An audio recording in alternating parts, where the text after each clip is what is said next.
سے گزرتے ہو اور وہاں پہ اگر کسی کسان اور کسی کی پیداوار کو نقصان ہوتا ہے تو اس کو بچاؤ. اس لیے 84 لڑائیاں ہوئی اور ان لڑائیوں میں کیول 1014 لوگ مرے. دنیا کا سب سے بڑا ریکارڈ ہے.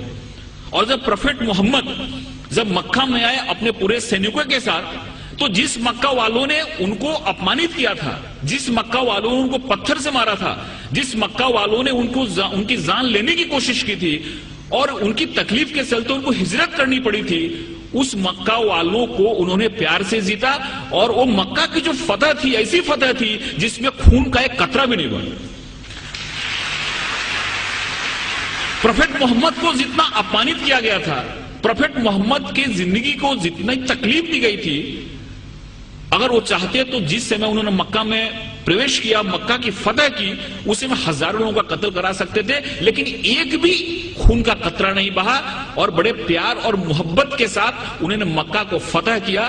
اس سے یہ بات سامنے آتی ہے کہ شانتی اور امن اسلام کا مقصد ہے. تلوار اٹھائی انہوں نے، تلوار اس لیے اٹھائی کہ تلوار اٹھانے کا ان کو حکم تھا، مجبوری تھی تلوار اٹھانا، کہ اگر تلوار نہیں اٹھاتے تو مذہب کا قیام نہیں ہو سکتا. اور ہر ایک جگہ گیتا میں بھگوان شری کرشن نے ارجن کو کہا کہ تم لڑائی کرو، اگر تم لڑائی نہیں کرو گے تو دھرم کی استھاپنا نہیں ہو پائے گی. ارجن وہاں سے بھاگ رہا تھا. ارجن نے بولا کہ تیر نہیں چلا تھا کیونکہ میرے سامنے تو ہمارے سارے ریلیٹیو بیٹھے ہوئے ہیں.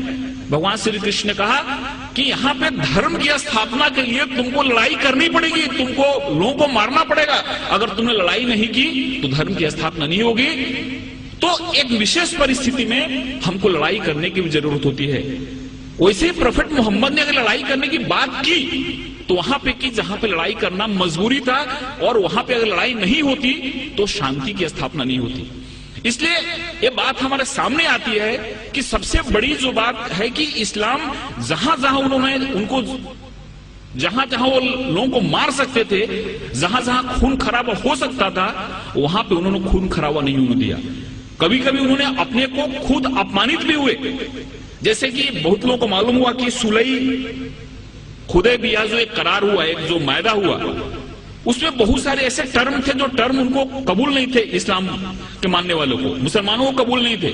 لیکن پروفیٹ محمد نے کہا کہ اگر یہ معاہدہ نہیں کرتا ہوں تو بہت بڑا خون خرابہ ہو جائے گا اور اس خون خرابے سے بہت لوگ مارے جائیں گے. اس لیے چلو میرا اپمان ہوا تو چلے گا، لیکن شانتی کے لیے، امن کے لیے میں قرار کرتا ہوں، جس سے بہت بڑی لڑائی ٹل گئی. ایسے بہت سارے ادہرن ہیں. ایک بار ایک یہودی کا جنازہ جا رہا تھا اور پروفیٹ محمد اپنے لوگوں کے ساتھ بیٹھے ہوئے تھے. انہوں نے جب جنازہ دیکھا تو اٹھ کے کھڑے ہو گئے. ان کے لوگوں نے کہا کہ یہ تو مسلمان کا جنازہ نہیں، یہ تو ایک یہودی کا جنازہ ہے. تو محمد نے کہا، پروفیٹ محمد نے کہا، کیا یہودی انسان نہیں ہوتا؟ یہ ساری چیزیں ہمارے سامنے آنی چاہیے. اس بوڑھی عورت کی کہانی معلوم ہے کہ اس کو ایسا لگتا تھا کہ یہاں پہ اسلام بڑھ رہا ہے. محمد نام کا ایسا شخصیت ہے جو سب کو اسلام میں لے جا رہا ہے، اس لیے وہ گاؤں چھوڑ کے جا رہی تھی. اس کے سر پہ گٹھری تھی اور گٹھری اٹھ نہیں رہی تھی. ایک نوجوان آیا اور بولا کہ ماتا جی میں آپ کی مدد کروں، آپ چلو اپنی گٹھری میں گاؤں کے باہر چھوڑ دیتا ہوں. عورت نے ان کو گٹھری دی اور وہاں سے نوجوان اس گٹھری کو اپنے سر پہ لیا اور گاؤں کے باہر گیا اور بولا کہ آپ ٹھیک ہے، آپ گٹھری لو جاؤ. اس عورت نے پوچھا کہ کیسا نیک انسان ہے جو اپنے سر پہ میری گٹھری لے کے جا رہا ہے. اس نے پوچھا کہ تمہارا نام کیا ہے؟ انہوں نے کہا کہ مجھ کو محمد کہتے ہیں. جس کے ڈر سے بھاگ رہی تھی وہی انسان اس عورت کی گٹھری کو اپنے سر پہ لے جا رہا ہے اور اس کو مدد کر رہا ہے. اور اسی دن عورت اسلام میں آ گئی. جو عورت پروفیٹ محمد کے سر پہ ہمیشہ کچرا پھینکا کرتی تھی نماز کے جاتے سمے، روز کچرا پھینکتی تھی ان کے سر پہ. ایک دن جب اس نے کچرا نہیں پھینکا تو محمد جب لوٹ رہے تھے پروفیٹ محمد، تو انہوں نے دیکھا اور پوچھا کہ عورت کہاں ہے؟ لوگوں نے کہا کہ وہ بیمار پڑی ہوئی ہے. وہاں پہ جا کے انہوں نے اس کی طبیعت پوچھی. اس عورت کو لگا کہ جس انسان کو میں نے اتنی تکلیف دی، جس کو اتنا میں نے اپمانت کیا، جس کے سر پہ میں نے کچرا پھینکا، وہ کیسا انسان ہے کہ میری طبیعت بگڑنے پہ میرا حل پوچھنے آ رہا ہے. اور وہاں پہ اسلام اس نے قبول کر لیا.